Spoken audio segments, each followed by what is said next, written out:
Hello guys, আসসালামু আলাইকুম। আপনাদের সবাইকে চায়ের দেশে স্বাগতম জানাচ্ছি। চায়ের দেশ মানে বোঝেন তো? ইয়েস, আমি শ্রীমঙ্গলের কথা বলছি।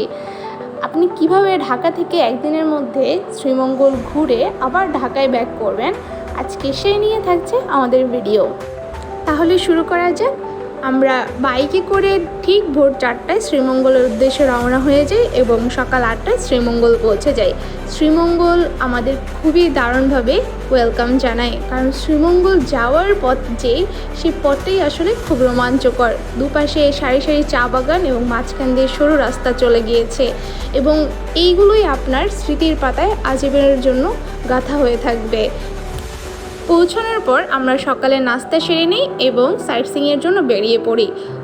আমি শ্রীমঙ্গলকে একটা জিনিস খুব ভালো বুঝেছি, শ্রীমঙ্গলে খাওয়া দাওয়ার খরচ খুবই কম, কিন্তু থাকার খরচ খুবই বেশি। আমরা যদিও থাকিনি, বাট আমরা খোঁজ খবর নিয়ে দেখেছি আসলে শ্রীমঙ্গল একদিনে ঘোরার জন্য সাইট সিইং ছাড়া কিছুই নেই।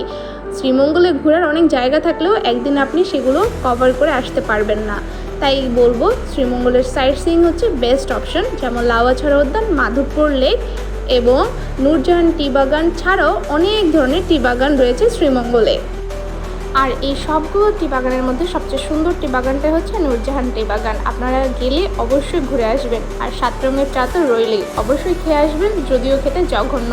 এছাড়াও রয়েছে লাসবন গিরিখাত, বাইকার বিল এবং মাধবকুণ্ড ঝর্ণা। এগুলো ঘোরার জন্য আসলে যথেষ্ট সময়ের প্রয়োজন। 2-3 দিনের জন্য যারা যাবেন অবশ্যই ঘুরে আসতে পারবেন, একদিনের জন্য আসলে সম্ভব না। আর আমাদের খরচ হয়েছিল মূলত 2500 থেকে 3000 টাকা দুজনের। আপনারা যদি বাস, ট্রেন অথবা অন্য কোনো ওয়েতে যান সেক্ষেত্রে হয়তো একটু কম বেশ হতে পারে খরচটা। আপনাদের কীরকম লেগেছে আমার এই শ্রীমঙ্গলের গল্প অবশ্যই জানাবেন।